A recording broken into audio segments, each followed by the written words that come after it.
పూరా లోకల్.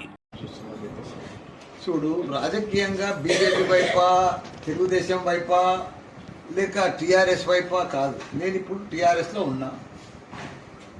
నేను ఇప్పుడు ఏ వైపు చూసేటట్టు కూడా లేని. ఇప్పుడు నాకు కూడా 73 సంవత్సరాలు అయింది. ఇంకా ఏ వైపు చూడవలసిన అవసరం ఏముంది? ఇప్పుడు నేను ఎంపీ అయినా, మినిస్టర్ అయినా, మళ్ళీ ఇప్పుడు ఎమ్మెల్యే అయినా, ఇంకా 3 ఏళ్ళు ఉంటా. నేను రాజకీయమే వద్దనుకుంటున్నా. ప్రజలకు సేవ చేసి మంచి కాలేజీలు, యూనివర్సిటీలు నడిపిస్తామని అనుకుంటున్నాను. రాజకీయాలకు దూరం అన్నారు కదా సార్, వారసత్వం మీద నాకు కొనసాగిస్తారా? దూరం ఏమి నేను అనలేదయా. నిన్న వాళ్ళు ఏదో రాంగ్ తోటి మెసేజ్ తోటి స్పీడ్లో పోయింది. కానీ రాజకీయంలో రిటైర్మెంట్ ఉండదు. యాది పెట్టుకో, రాజకీయంలో రిటైర్మెంట్ ఉండదు. నేను విద్యా సంస్థలు దేశం అంతా ఓపెన్ చేస్తా అని చెప్పిన.